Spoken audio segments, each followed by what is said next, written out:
नमस्कार, स्वागत है आपका मनी 9 पर। मैं हूं वरुण। आज सोमवार है, यानी हफ्ते का पहला कारोबारी दिन है। घड़ी में रात के 10 बज चुके हैं, यानी समय हो गया है आपके पसंदीदा कार्यक्रम मनी टाइम का, जो है पर्सनल फाइनेंस का बुलेटिन। यहाँ आपको मिलती हैं वो खबरें जो जुड़ी हैं सीधे तौर पर आपकी जेब और ज़िंदगी से। तो चलिए अब बिना देर किए शुरू करते हैं खबरों का सिलसिला। और आज की पहली खबर हर किसी के लिए खुशखबरी है, क्योंकि 19 महीने के बाद मुद्रास्फीति में गिरावट आई है। WPI यानी थोक मूल्य सूचकांक आधारित मुद्रास्फीति अक्टूबर में घटकर 2 अंक से नीचे यानी 8.39% पर आ गई है। ईंधन और विनिर्मित उत्पादों के दाम घटने से थोक मुद्रास्फीति नीचे आई है। 19 महीने के बाद थोक महंगाई दर घटकर 1 अंक में आई है। इससे पहले मार्च 2021 में ये 7.89% थी। अप्रैल 2021 के थोक मुद्रास्फीति लगातार 18 महीने तक 2 अंक यानी 10% से अधिक पर थी, और इस साल सितंबर में ये 10.79% पर थी। खनिजों के दाम घटने से अक्टूबर 2022 में थोक मुद्रास्फीति घटी है। अक्टूबर में खाद्य वस्तुओं की महंगाई दर 8.33% रही, जो सितंबर में 11.03% थी। थोक महंगाई घटने से अक्टूबर महीने में महंगाई दर भी घटकर 6.77% पर आ गई, जो इससे पहले सितंबर महीने में 7.41% थी। क्या आप भी इंश्योरेंस के साथ चाहते हैं गारंटीड रिटर्न? तो ये खबर है आपके लिए। ICICI प्रूडेंशियल लाइफ इंश्योरेंस ने एक नया long term saving product ICICI Pru Sukh Samriddhi launch किया है। ये ग्राहकों को गारंटेड बेनिफिट और बोनस के रूप में ग्रोथ पोटेंशियल प्रदान करता है। पॉलिसी की पूरी अवधि के दौरान लाइफ कवर मिलता है, जो परिवार को फाइनेंशियल सिक्योरिटी प्रदान करती है। ग्राहकों की अलग अलग वित्तीय ज़रूरत के मुताबिक ये प्लान 2 वेरिएंट इनकम और लमसम में उपलब्ध है। ICICI प्रू सुख समृद्धि इनकम वित्तीय लक्ष्यों को पूरा करने के लिए टैक्स फ्री गारंटीड इनकम का एक अतिरिक्त रास्ता प्रदान करता है। अब अगली खबर है FD पर मिलने वाले ब्याज से जुड़ी हुई। सार्वजनिक क्षेत्र के बैंक ऑफ बड़ौदा ने रिटेल टर्म डिपॉजिट पर मिलने वाले इंटरेस्ट रेट को 1% बढ़ाने की घोषणा की है।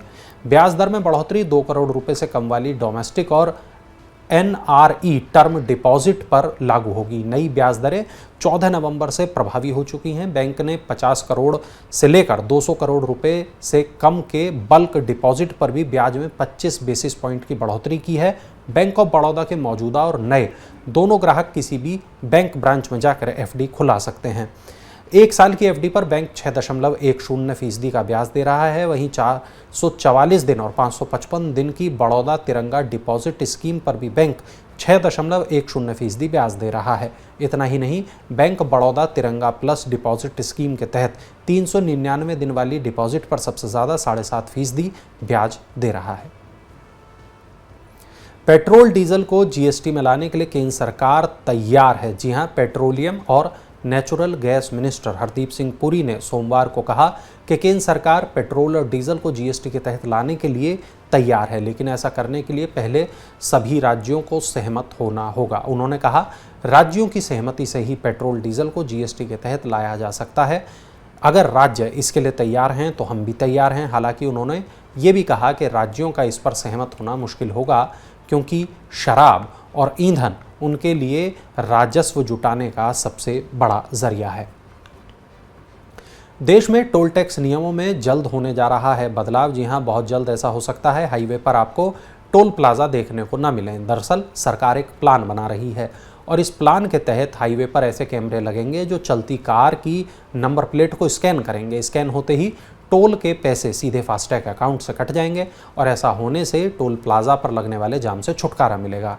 केंद्रीय मंत्री नितिन गडकरी ने कहा कि इससे फ़ायदा ये होगा कि जो जितना सफ़र करेगा उसे उसी के लिए पैसे देने होंगे और कोई अतिरिक्त पैसा नहीं देना होगा। पुरानी पेंशन व्यवस्था को फिर से लागू करने को अर्थशास्त्री बता रहे हैं बड़ी भूल। ऐसा क्यों कह रहे हैं वो, चलिए जानते हैं। कुछ राज्यों में पुरानी पेंशन व्यवस्था लागू करने की घोषणा के बीच अर्थशास्त्रियों का कहना है कि इसके लिए वित्तीय संसाधनों का उपयोग करना एक बड़ी भूल होगी, क्योंकि इससे औसत आर्थिक वृद्धि दर घटकर 6% पर आने के साथ अन्य विकास कार्यों पर भी असर पड़ेगा।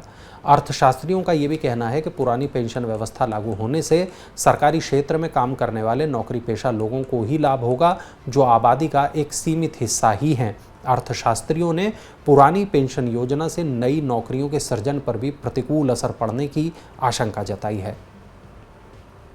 अब देश का हर बच्चा वित्तीय रूप से बनेगा साक्षर। चिल्ड्रंस डे पर आरबीआई ने की है बड़ी घोषणा। भारतीय रिजर्व बैंक ने स्कूली शिक्षा बोर्ड के लिए एक वित्तीय साक्षरता कार्यक्रम तैयार किया है। 3 राज्यों को छोड़कर बाकी सभी ने इसे अपने स्कूली पाठ्यक्रम में जगह देने पर सहमति जताई है। इस पाठ्यक्रम को खासतौर पर 6ठी से 10वीं कक्षा तक के विद्यार्थियों को ध्यान में रखते हुए तैयार किया गया है। इससे देश में वित्तीय साक्षरता को बढ़ाने में बड़ी मदद मिलेगी। शादियों का सीजन शुरू होते होते सोने चांदी में तेजी आने लगी है। राष्ट्रीय राजधानी में सोमवार को सोना 255 रुपये चमककर 52,850 रुपये प्रति 10 ग्राम पर पहुंच गया। चांदी भी 561 रुपये चढ़कर 62,444 रुपये प्रति किलोग्राम पर पहुंच गई। अंतर्राष्ट्रीय बाजार में सोना नुकसान के साथ $1763 प्रति औंस पर था, वहीं चांदी $21.69 प्रति औंस पर स्थिर रही। यूरोपीय ऊर्जा संकट से भारत की किन कंपनियों को फायदा होगा, आइए जानते हैं। यूरोप में चल रहे ऊर्जा संकट से भारत की ऑयल रिफाइनिंग कंपनियों रिलायंस इंडस्ट्रीज और नायरा एनर्जी को फायदा होने की उम्मीद है। ये दोनों कंपनियां उन एशियाई रिफाइनिंग कंपनियों में शामिल हैं जो यूरोपीय यूनियन के लिए विशेष रूप से सर्दियों में इस्तेमाल होने वाले डीजल का उत्पादन करती हैं। सार्वजनिक क्षेत्र की पेट्रोलियम कंपनियां निर्यात नहीं करती हैं, जिसका रिलायंस को लाभ मिलता है। ये रूस के कच्चे तेल की सबसे बड़ी आयातक और देश से डीजल की सबसे बड़ी निर्यातक कंपनी भी है। रिफाइनेटिव के विश्लेषकों का कहना है कि अगले महीने से तेल निर्यातक देशों के संगठन ओपेक द्वारा कच्चे तेल के उत्पादन में प्रतिदिन 20 लाख बैरल की कटौती करने से ऊर्जा संकट और बढ़ जाएगा। तेल विश्लेषकों के मुताबिक यूक्रेन में युद्ध शुरू होने के बाद से रिलायंस और नायरा ने रूस से मार्च-सितंबर के दौरान प्रतिमाह 28.2 लाख टन कच्चे तेल का आयात किया है। ये यूक्रेन युद्ध शुरू होने के पहले के स्तरों से लगभग 10 गुना अधिक है। अब आज की आखिरी खबर आईपीओ बाजार से जुड़ी हुई है। मानव संसाधन प्रौद्योगिकी कंपनी डार्विनबॉक्स ने भी आईपीओ लाने की घोषणा की है। कंपनी के सह संस्थापक रोहित चेन्नामनेनी ने कहा कि कंपनी को 2025 तक मुनाफे में आने की उम्मीद है और कंपनी की योजना अगले 3 साल में आईपीओ लाने की है। अभी कंपनी अपने विस्तार की योजना पर काम कर रही है। तो ये थी आज की तमाम बड़ी खबरें, ज़रूरी महत्वपूर्ण खबरें, वो खबरें जिनका आपकी जेब और आपकी ज़िंदगी पर होता है असर। ऐसी तमाम खबरों के लिए डाउनलोड कर लीजिए मनी9 के ऐप को, ताकि तमाम ऐसी ज़रूरी खबरें आप तक पहुंचती रहें समय पर। अब आपसे मुलाकात होगी कल यानी मंगलवार को। तब तक के लिए शुभ रात्रि, अलविदा।